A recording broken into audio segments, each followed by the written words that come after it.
할렐루야. 오늘 저녁 시간도 우리 성도님들 기도의 응답을 이루시는 그런 시간 될 수 있기를 바라겠습니다. 코로나19가 정말 십자가 권능 아래서 완전히 무너지게 되고 사라지게 되고 이 지구상에서 그것으로 고통받는 사람들이 완전히 치유될 수 있는 그러한 하나님의 긍휼을 구해달라고 우리가 참 기도하고 또 뜻을 모아서 함께 나아가야 할 때가 아닌가 그렇게 생각을 해봅니다. 저는 가만히 말씀을 준비하다 보니까 이게 기도에 대해서 또 생각을 하다 보니까 위급한 상황이다 그런 생각이 들었습니다. 위급하면은 누구라도 합심하여 기도하지 않습니까? 우리나라도 마찬가지고 온 지구상에 모든 인류가 지금 위급한 상황입니다. 그래서 우리 성서중앙교회 성도님들도 이 위급한 상황인 만큼 더 집중해서 기도해서 지금 코로나로 의해서 힘든 상황들을 헤쳐나갈 수 있는 그러한 상황들이 빨리 올 수 있기를 바라고 날마다 이것을 위해서 기도할 수 있는 우리 성도님들 될 수 있기를 바랍니다. 성도님들, 기도라는 것은 어떤 것이라고 생각을 하십니까? 기도라는 것은 평범한 사람을 위대하게 만드는 것이 기도다라고 할 수 있습니다. 또 무능력한 사람을 능력을 또 나타낼 수 있는 사람으로 만드는 것이 이 기도가 아닐까 생각을 해봅니다. 또한 차지도 않고 덥지도 않은 그런 사람, 냉랭한 사람이 성령이 충만해지고 뜨거워지고 권능을 받게 되는 그러한 것이 바로 이 기도가 아닌가 또 생각해 보았습니다. 그리고 기도를 통해서 우리 가정에 아니면 우리 자신들을 봤을 때 행복한 그 가정에서도 더 많이 행복하게 해주는 그 비결도 또한 기도다라고 말씀드릴 수 있고, 또한 우리가 살아가는 가운데 아주 나약하고 또 작은 자라 할지라도 그 안에서 만족함을 느끼게 해주는 것 또한 기도가 아닌가 생각을 해봅니다. 그래서 가만히 생각해 보면 이 기도는 우리에게는 아주 큰 그 필수품목이다라고 할 수가 있습니다. 그래서 오늘은 본문 가운데 기도하는 사람에게 나타나는 것은 어떤 것이 있을까, 그것을 오늘 여러분들과 함께 나눠보고자 합니다. 첫 번째로는 기도하는 사람에게 나타나는 것은 어떤 해결책, 돌파구라고 합니다. 돌파구. 어떤 막혀 있는 것을 풀어낼 수 있는 그것이 바로 기도에서 나오는 것이죠. 어떤 문제의 해결책을 찾는 것은 우리가 생각했을 때는 아주 어렵고 힘이 듭니다. 그 어떤 것도 그래서 신뢰가 쌓이고 그렇지 않는다면은 그것을 풀기라는 것은 참으로 어렵죠. 그래서 우리도 마찬가지로 예수 믿는 사람으로서 하나님과 우리와의 관계 사이에 신뢰가 쌓이지 않는다면 우리는 돌파구가 생기지 않는 거예요. 그래서 항상 힘든 삶을 살게 되고 또 고민하게 되고 그렇게 된다는 것입니다. 그래서 기도라는 것은 하나님과 나 사이에 신뢰를 회복함으로 인해서 어떤 돌파구를 만들어내는 것이 기도다라고 말씀드릴 수 있습니다. 우리나라의 23전 23승에 불패 신화를 썼던 그 이순신 장군을 우리는 참 존경하는 인물이죠. 이분에 대해서 잠깐 나눌까 합니다. 러일 전쟁 당시에 러시아에 가장 강력한 3대 군함이 있어요. 그 중에 발틱함이라고 있습니다. 발틱함. 그 주위에 군함들까지 여러 군함들을 이렇게 거느리면서 러일 전쟁을 치루었는데 일본과의 전쟁에서 일본 그 고노 하이히치로라는 해군 사령관이 지휘하는 그 일본 군대의 해군에 의해서 이 유명한 그 발틱 그 함대가 완전히 그냥 대패를 했습니다. 그래서 당신에게 이런 작전의 어떤 특별한 어떤 것이 있느냐 물었더니 이 일본의 해군 사령관인 고이 해치로라는 이분이 하는 얘기는 나는 이순신 장군을 가장 존경한다. 그래서 나는 이순신 장군 밑에 있으면 아주 천한 그 하사 계급보다도 못한 사람이다. 그래서 나는 내 평생에 이순신 장군을 가장 존경하는 인물로 세우고 그렇게 산다. 그러한 책을 제가 본 적이 있습니다. 그래서 가만히 생각해 보니까 이순신 장군이 어떻게 삶을 살았을까. 그래서 이렇게 책을 좀 찾아보다니까 임진왜란 당시에 원균이라는 장수가 있습니다. 이순신 장군은 벌써 이제 감옥에 가 있는 상황이죠. 그래서 원균이 그 칠천량 해전에서 일본군한테 해군에서 전쟁을 해서 대패를 합니다. 그래서 이 조선의 삼도 그 수군이라는 그 모든 병력들이 완전히 그냥 패하고 완전히 사라지게 되는, 그래서 정말 기반이 완전히 무너지고 그것이 무너짐으로 인해서 이 조선이란 나라가 아주 그냥 풍전등화 같은 그런 시기가 됐어요. 그때 이 조정에서 이순신 장군을 다시 남해로 내려보냅니다. 그때 이제 그거를 백의종군이라고 하면서 내려가는데 저도 그 함양에 있을 때 산청에 가니까 단성면이라는 곳이 있더라고요. 근데 그 면소지 전체가 아주 오래된 그 가옥들로 돼 있어요. 그 지방 문화재더라고요. 근데 거기 보니까 이순신 장군, 백의종군 했던 그 유적지들이 쫙 있다고 설명을 많이 해놨더라고요. 근데 오늘 제가 이게 준비하다가 보니까 그렇구나. 정말 이렇게 이순신 장군이 백의종군을 하셨구나. 그 생각이 나더라고요. 그래서 내려가는 길에 일본 육군들이 올라오는 길을 따라 내려가셨대요. 잡히면 안 되는데, 근데 그 이순신 장군이 왜 그렇게 내려갔냐 보니까 일본 그 군사력의 어떤 전술들을 알기 위해서 숨어서 일본군이 올라가는 걸 보면서 그렇게 내려갔다고 하더라고요. 내려가셨는데 지리산 근처에 가가지고는 그 주위에 골골마다 이순신 장군이 들렀다고 하더라고요. 들리면서 형감들을 만나서 이제는 포기할 정도의 그런 힘이 없는 그런 백성들과 형감들을 만나서 위로하고 그들을 다시 힘을 북돋아주고 그러면서 또한 의병들이 일어나게 만들고 또 무기도 수습을 하고 또 이순신 장군이 내려가면서 병사들도 같이 지원을 받아서 그렇게 내려갔다고 하더라고요.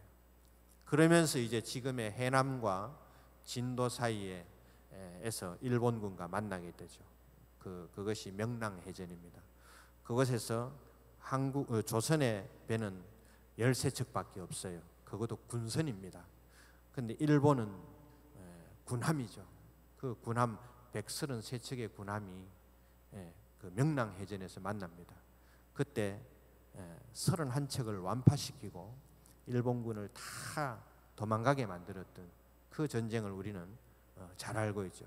전 세계에서 가장 정말 완벽했던 전술이다. 그러면서 모든 세계의 그 해군의 장군들이 존경하는 인물이 바로 이순신 장군이고 전술 또한 그거를 따라하려고 합니다. 근데 가만히 그 승리하게 된 이야기들을 쭉 들으면서 이렇게 보다 보니까 이순신 장군이 어떻게 해서 그 기적 같은 일을 이루었을까? 그것은 보니까 좀 전에 말씀드린 대로 이순신 장군은 내려오면서 시련에 있고 낭망에 있던 백성들을 위로해 주면서 그들과 신뢰를 돈독하게 했어요. 그 국민들의 어떤 도움이 없었으면은 이순신 장군은 명랑해전에서도 어쩌면 패했을 거예요. 근데 형감들도 또 다시 힘을 얻어서 전투에 참여하게 하고 국민들도 좌절에 빠져있던 국민들도 이순신 장군이 내려오면서 위로하고 회복을 시켜주고 또한 도망갔던 병사들도 다시금 찾아오게 만드는 그런 시간이 있었다는 거예요. 그러다 보니까 이 국민들, 백성들과 이순신 장군의 어떤 신뢰감이 돈독해지는 거예요. 그러다 보니까 기적 같은 일들이 일어나게 됐다는 것이죠. 그래서 가만히 생각해 보니까 이것 또한 마찬가지로 신뢰가 쌓이니까 기적이 일어나구나 라는 것을 저는 좀 느끼게 됐습니다. 오늘 본문에서 충성된 사람이라고 합니다. 이 다니엘도 마찬가지입니다. 다니엘 앞에 공경에 빠진 것은, 그 상황은 사람으로서는 견딜 수 없는, 헤쳐나갈 수 없는 그런 상황이 이 다니엘 앞에 다가왔습니다. 9절 말씀해 보니까 다리오 왕이 의인을 찍었다고 합니다. 사인을 했다는 것이죠. 밑에 총리들이 와가지고 막 얘기를 하니까 어쩔 수 없이 이 다리오 왕도 사인을 했습니다. 도장을 꽉 찍은 것입니다. 그게 뭡니까? 기도도 하지 말아라, 예배도 드리지 말아라는 것이죠. 그 다음에 그 도장을 찍음으로 인해서 이 종교의 자유가 빼앗긴 것입니다. 우리도 마찬가지입니다. 지금 코로나19를 통해서 우리들도 예배를 제대로 드리지 못하고 있습니다. 그래서 처음에는 제가 위급한 상황이다라고 말씀드린 것처럼 우리 모두가 이제는 합심해서 기도해야 할 때라는 것이죠. 또 모든 지교회들이 하나님과의 어떤 신뢰를 회복해야만이 이 상황에서 벗어날 수 있다는 것입니다. 그래서 우리는 이러한 다니엘과 같은 이런 상황이 왔을 때 우리는 과연 어떻게 하나님과의 신뢰를 쌓아야 할 것인가? 우리 자신들과 우리 교회와 모든 상황에서 그렇다는 겁니다. 근데 가만히 말씀을 보니까 제가 느낀 것은 이 다니엘에게는 이 상황이 문제가 되지 않았겠구나라는 것을 느꼈습니다. 기도 속에서 이 다니엘은 돌파구를 찾아 나갔던 거예요. 다니엘은 지금까지도 계속해서 기도를 하고 있었고 하나님과 신뢰를 쌓고 있었습니다. 그러나 이 다리오 왕의 도장 사인이 있고 난 후에는 집으로 돌아갔다고 했지 않습니까? 그러고는 다시 그 금령이 발표된 후에는 더 열심히 하나님 앞에 기도했다는 거예요. 그러니까 더 신뢰를 굳건하게 쌓아갔다는 그런 다니엘을 볼 수가 있습니다. 그러니까 다니엘에게는 이런 문제들이 기도함을 통하여서 돌파구가 만들어지는 그러한 것들을 우리는 볼 수가 있다라는 것입니다. 우리들에게도 마찬가지입니다. 힘이나 수단과 방법으로 해결할 수 없는 그런 공경이 우리에게 늘 찾아옵니다. 우리들은 그러한 상황 가운데 다니엘처럼 늘 기도하면서 돌파구를 찾아야 할 줄로 믿습니다. 하나님과의 신뢰가 회복되는 그 기도를 통해서 우리들의 수많은 문제들을 돌파구를 찾고 해결해 나가야 우리는 하나님의 그 길로 갈 수 있다라는 것입니다. 우리들 가만히 생각해 보십시오. 우리 가정에 문제들이 정말 첩첩산중 아니겠습니까? 또한 우리 각자의 삶 가운데도 마찬가지로 정말 견디기 또 이겨내기 힘든 일들이 많이 다가옵니다. 뭐가 그래도 그렇게 안 풀리는 것이 많은지, 교회에서 하나님께 또 한탄할 때도 있을 것이고 하나님께 울면서 기도할 때도 있을 것입니다. 그러나 우리 지금 현실 상황 가운데는 우리한테 안 풀리는 것들이 너무너무 많아요. 이런 상황에서 빠져나올 수 있는 것은 다니엘이 기도했듯이 우리들도 기도하는 가운데서 돌파구를 찾아야 된다라는 것입니다. 그래서 기도하는 삶을 통해서 우리들 앞에 막혀 있는 그런 수많은 상황들을 돌파구를 찾아가면서 회복을 찾는 그런 우리 성도님들의 삶이 될 수 있기를 바라겠습니다. 두 번째로는 기도하는 사람에게는 방해꾼이 있어요. 방해꾼. 매일같이 신앙을 지키면서 기도하는 다니엘. 이 다니엘이 미운 사람들이 있다는 거죠. 그래서 다니엘이 기도하는 거 이런 것들을 못하게 하고 싶은 마음이 생기는 거예요. 방해꾼에는 보면은 우리 눈에 보이지 않는 사탄들도 있습니다. 그러나 우리 눈에 보이는 동료들이 있습니다. 직장의 동료나 또한 우리 가정의 식구 중에 방해꾼이 있을 수도 있습니다. 그래서 그 방해꾼들은 매일 매시간 1분 1초도 빠지지 않고 우리를 방해한다는 것이죠. 그래서 나의 안에 수많은 생각들을 떠돌아다니게 합니다. 고민도 하게 만들고, 또 남을 질투하게도 만들고, 또 남을 미워하게도 만들고, 또 어떤 허황된 꿈을 꾸게도 만들고, 또한 세상적인 어떤 재미나는 것들을 생각하게도 만들고, 여러 가지 많은 것들을, 어떤 것들을 계획하게도 만들고, 그렇게 하면서 우리의 기도하는 이 시간들을 방해하는 것이죠. 제가 아주 사소한 일상 가운데 있었던 이야기입니다.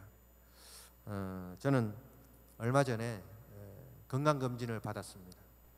건강검진을 받은 가운데 병원에서 초음파와 이렇게 건강검진을 받는데 조금 의심스러운 부분이 있다고 해서 CT를 찍고 또 한 주 뒤에는 MRI를 찍는 그 시간을 제가 지내왔습니다. 근데 그 시간을 쭉 지나오면서 저와 이제 제 아내는 굉장히 조마조마했죠. 초음파를 찍었는데 또 이상한 게 있다고 해서 CT를 찍어보자. 그래서 또 CT를 또 찍었는데 거기도 정확히 판독이 안 된다고 해서 또 MRI를 찍자고 하니까 이게 저의 마음은 굉장히 불안해지는. 근데 이제 그게 언제냐면 이 다니엘 기도회를 하는 중간이었습니다. 그래서 저는 이제 계속 목사님께 말씀드리고 또 병원에 갔다가 왔다가 이렇게 한 적이 있습니다. 근데 이렇게 진료를 받는 중간에 저기 나와서 이제 불을 다 켜고 이제 다니엘 기도회가 시작되면은 여기에 광고가 나옵니다. 오늘은 누구 나와서 어떤 제목으로 한다. 근데 저는 계속해서 그 병원에 진료받는 것이 제 기도 제목이었어요. 그래서 계속 마음속으로 이렇게 기도하는 가운데 열심히 이제 또 진료도 받아야 되지 않습니까?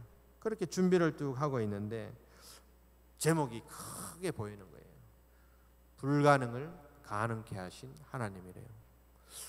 그렇구나.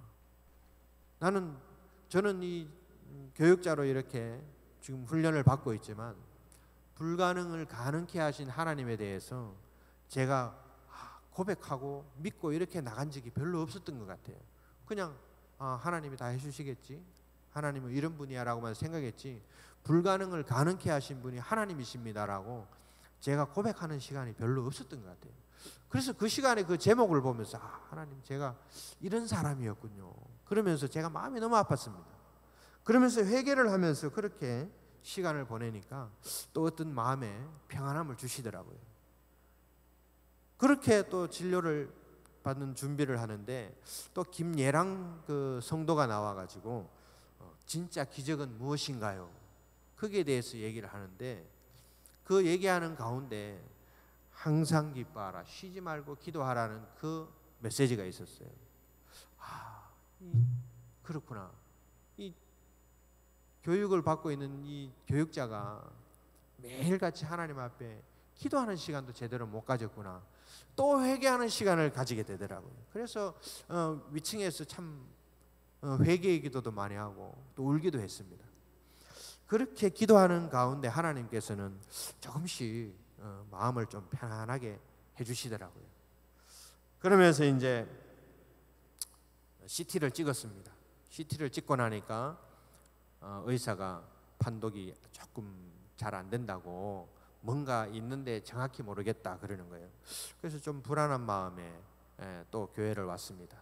또 이렇게 불을 켜고 준비하고 있는데 어떤 분이 저에게 다가왔어요. 그랬더니 전도사님, 제가 전도사님을 꿈에서 만났어요. 그래서 저를요? 예. 전도사님이 저기 어디 떠났다가 다시 돌아오시는 꿈을 꿨어요. 이러는 거예요. 아이고야, 큰일 났다. 이제 MRI를 찍으려고 기다리고 있는데 내가 큰 병이 있나 보다. 그래서 진짜 막 큰 수술을 하고 그래도 하나님의 은혜로 잘 수술이 돼서 돌아오나 보다. 아이고 하나님 큰일 났습니다. 속으로 그런 좀 고민을 했습니다. 그러면서 이제 왔다 갔다 하면서 제목을 딱 올려주는 걸 봤어요. 근데 무슨 제목이냐면은 김연재 작가가 와가지고 그 하는 제목인데 거짓 메시지에 속지 말아라 그러더라고. 그 메시지가 딱 보여요. 그렇구나. 하나님께서 회개하면서 이렇게 마음을 편안하게 해주셨는데 이 거짓 메시지에 내가 쏟고 있었구나. 그런 생각이 딱 들더라고요. 하나님. 그래서 제가 또 제가 이런 거짓 메시지에 이렇게 불안해하고 있었습니다. 또 제가 또 그렇게 회개하면서 아내한테 문자를 주면서 또 기도를 그렇게 했습니다. 그러다가 이제 시간이 지나서 MRI 촬영하는 날 아침이 됐어요. 저보고 8시까지 병원에 오라고 하더라고요. 그래서 제가 집에서 7시 20분에 나왔습니다. 근데 나오기 직전에 소파에 앉아가지고 오늘 제게 주신 묵상의 말씀이 있어요. 그래서 그 말씀이라도 읽고 가자 싶어서 딱 읽었는데 오늘 저에게 그날 주신 말씀이 누가복음 21장 19절 말씀이에요. 너희의 인내로 너희 영혼을 얻으리라. 그 말씀이 그날 아침에 저에게 주신 말씀이에요. 그래서 하나님께서 내게 정말 영혼의 기쁨을 주시나 보다. 근데 주석을 보면 이 영혼이라는 것은 또한 이 목숨도 같이 표현이 되더라고요. 그래서 인내하면서 내가 오늘 잘 버텨야 되겠다. 이런 마음으로 MRI 병원에 가서 MRI를 찍으면서 이 터널 안에 들어갔습니다. 터널 안에 들어가가지고 다 누워서 이제 뭐 여러 가지 준비를 하면서 찍기 시작했어요. 찍습니다. 뭐 이런 말을 하더라고요. 근데 이 만세를 이렇게 하고 있지 않습니까? 누워서 그렇게 하고 있는데 한 30분 지난 것 같아요. 근데 여기 어깨가 갑자기 막 엄청 아픈 겁니다. 여기가. 계속 하나님 제게 좀 편안함을 달라고 했는데 이 아파가지고 막 너무 답답한 거예요. 그래서 눈을 막 떴어요. 떴는데 여기 그냥 이 터널 같은 거밖에 안 보이더라고요. 이 바로 위로. 그래서 더 답답함을 느꼈어요. 큰일 났다. 그래서 안 되겠다 싶어가지고 막 의사 불러가지고 간호사 불러가지고 좀 쉬다가 찍고 싶었어요. 그래서 불렀습니다. 여보세요 막 불렀어요.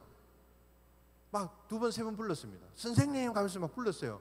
근데 아무도 대답을 안 하는 거예요. 그러다 가만히 생각나는 게 여기 밀폐된 공간이구나. 이게 그 MRI 찍는 데는 사람이 그 밀폐된 공간에 들어가지 않습니까? 아무도 안 들리겠구나. 그래서 막 이 압박감이 많이 왔어요. 근데 그 순간에 오늘 아침에 제가 읽었던 그 묵상했던 말씀이 딱 떠오르더라고요. 그 인내하라. 내 영혼을 지켜주신다는 얻으리라는 그 말씀을 또 생각나게 하길래 아이고야 니는 그것도 못 참고 그것도 인내를 그걸 못 참아가지고 그러고 있느냐 하면서 제가 막 지으면서 웃었어요. 그러다가 이제 마음이 좀 평안을 찾으면서 다 찍고 나왔습니다. 나와서 화장실이 급해서 화장실 가는데 화장실 벽에 큰 액자의 그림이 있더라고요. 근데 그거 보고 제가 하나님께 더 감사했습니다. 거기 보니까 제가 사진 찍으러 굉장히 많이 간 곳인데 너무 멋있고 좋은 곳이라서 그곳 사진이 이만하게 있는 거예요. 하나님께서 정말 이 사사로운 것 가지고도 나한테 이 평안함을 만들어 주시는구나. 그래서 의사 선생님께 찾아갔습니다. 순서가 돼서. 그랬더니 그 결과는 기쁨으로 또 평안함으로 응답을 해주셨어요. 그래서 이제 또 교회 와서 예배를 드리고 그렇게 한 적이 있습니다.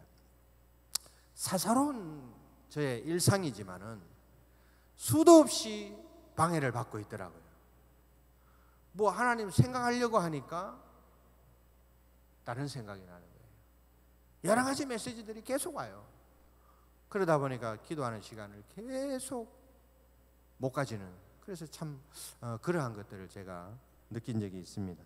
그래서 계속 혼란하게 만드는 거예요. 사자굴에 들어간다는 거죠. 다니엘이 기도하고 예배드리는 사람은 사자굴에 들어간다는데, 말이 사자굴이지 상상을 해보십시오. 그러니까 얼마나 두렵고 무섭겠습니까? 근데 다니엘은 계속해서 기도하는 삶을 살았다는 거예요. 계속 기도하는 시간을 가졌다는 거예요. 그래서 그 다니엘을 보게 되니까, 야, 어떻게 저렇게 편안하게 무릎을 꿇고 기도할 수 있을까? 그러한 생각이 저의 머릿속을 계속해서 때리는 그러한 순간에, 준비할 때 순간을 가졌었습니다. 그러나 기도하는 사람에게는 이러한 방해꾼도 문제가 되지 않는다는 것을 우리 성도님들 믿고 나아갈 수 있기를 바라겠습니다. 이 중에는 이 안에는 기도하는 가운데는, 또한 우리 생활하는 가운데는 이 영적인 분별력이 있어야 됩니다. 이게 거짓인지, 이게 정말 나에게 얘기하는 것인지, 그걸 구별할 줄 알아야 우리가 기도의 자리로 나아갈 수 있다고 생각이 듭니다. 그래서 우리 성도님들, 어떠한 상황 가운데서도 나에게 주시는 그런 여러 가지 많은 메시지들을 영적으로 잘 구별해낼 수 있는 그런 우리 성도님들의 삶이 될 수 있기를 바라겠습니다. 세 번째로는 기도하는 사람에게는 신비한 체험이 있습니다. 신비한 체험. 본문에서 다니엘은 왕의 도장을 지키는 것을 보고 어쩔 수 없이 집으로 돌아가서 계속 기도했습니다. 그러다 보니까 평상시 하던 대로 계속 했는데, 11절 말씀에 그 무리들이라고 했는데 7절 말씀에 나오는 총리와 지사와 총독과 법관들이에요. 그들이 다니엘이 기도하는 걸 본 거예요. 그래서 이 다리오 왕에게 고발을 한 거죠. 그래서 이 다니엘은 어쩔 수 없이 사자굴에 들어갈 수밖에 없는 것입니다. 그랬는데 천사들의 도움을 받아서 사자가 입이 봉해졌다고 했습니다. 입이 봉해져가지고 힘을 못 쓰게 되는 거죠. 다니엘은 기도하다 보니 그러한 경험을 하게 되는 겁니다. 신비한 체험이죠. 그런데 더 신비한 체험 또 있습니다. 다니엘이 사자굴 속에 들어갔는데 이방 나라 왕이지 않습니까? 다리오 왕은. 다리오 왕이 다니엘을 위해서 금식합니다. 이게 또 너무나도 신비한 체험이죠. 다니엘을 걱정해주고 있는 거예요, 왕이. 우리나라 한번 생각해 봅시다. 코로나19로 인해서 우리가 온 나라 교회들이 예배가 다 무너지고 정말 제대로 세워지지 못하고 있습니다. 또한 교회 성도들이 많이 떠나가고 있어요. 그래서 교회마다 너무나 가슴 아프게 기도하고 있는데, 만약 그러한 모습들을 대통령이 보고 가슴 아파 금식했다고 생각해 보십시오. 너무나도 놀라운 일이 아니겠습니까? 신비한 체험이라는 거죠. 그 다음에 다니엘이 사자굴에서 나왔을 때 왕이 찬양했습니다. 우리나라 대통령이 열심히 기도하고 교회에서 회개의 바람이 영이 일어나고 이렇게 해서 열심히 기도하는 그 모습을 통해서 대통령이 어느 서울의 교회에 가서 기도하고 찬양하는 모습을 생각해 보십시오. 신비한 체험이 아니겠습니까? 그러한 일들이 일어날 수 있다라는 것이죠. 이것이 바로 기적이다라는 것입니다. 그래서 기도에는 신비한 체험이 있다는 것입니다. 우리 성도님들 기도하는 가운데 기묘한 일들을 체험할 수 있기를 바라겠습니다. 마지막으로 기도하는 사람에게는 형통함이 있습니다. 형통함. 자신 앞에 참 힘든 상황이 일어났지만 다니엘은 그 기도함을 통해서 사자굴에서도 나오고 왕이 찬양하는 모습도 보았습니다. 그러면서 그 가운데서 또한 자기를 모함했던 총리들까지도 벌을 받게 되는 모습들을 보게 되는 것이죠. 그러니까 다니엘은 더욱더 감사가 흘러나오고 기쁨이 있고 평안함이 있다는 것입니다. 평강의 복이 있다는 것이죠. 하나님의 한량없이 크신 축복들을 받아서 누리는 모습들을 우리가 다니엘을 통해서 볼 수가 있습니다. 저도 마찬가지예요. MRI 촬영을 끝나서 기쁨으로 평안함이 있었습니다. 그러나 한 주 뒤에는 위와 대장에서 떼낸 용종들이 많아가지고 거기서 조직 검사를 맡겨놓고 있었어요. 근데 저는 MRI 촬영을 보고 아내한테도 얘기했지만 별로 걱정이 안 된다고 얘기했습니다. 근데 일주일 뒤에 의사한테 전화 왔습니다. 걱정했는데 다행히 다 음성으로 나왔어요. 이제는 잘 관리만 하시면 됩니다라고 얘기를 했습니다. 이게 평강의 복입니다. 계속해서 이어지는 하나님의 응답 가운데서 오는 어떤 응답들과 평안함들, 그것이 평강의 복이 아니겠습니까? 형통함이 계속해서 이어진다는 말입니다. 우리 성도님들도 언제나 험난하고 또 암담하고 또 고독할 때도 있고 외로운 길을 걸어갈 때도 있습니다. 그러나 우리들인 그리스도인들은 이러한 길 가운데서도 구별된 삶을 살아갈 줄 알아야 되고, 그 구별된 삶이라는 것은 기도하는 삶입니다. 그 기도하는 삶을 통해서 우리는 기적을 체험하고 형통한 복을 얻게 된다라는 것을 말씀드릴 수 있습니다. 우리 성서중앙교회 우리 성도님들, 다니엘이 전에 하던 대로 무릎을 꿇고 기도하는 것처럼 우리들도 마찬가지로 그러한 습관들을 자꾸 내 몸에 키워 넣어서 이제는 사탄의 말이나 어떤 유혹의 메시지를 할지라도 그것을 구별해내고 날마다 어떤 기묘한 일들을 체험하면서 살아갈 수 있는, 그래서 평강의 복들을 받으며 누리며 살아갈 수 있는 그런 우리 성서중앙교회 모든 성도님들이 될 수 있기를 간절히 바라겠습니다. 기도하겠습니다.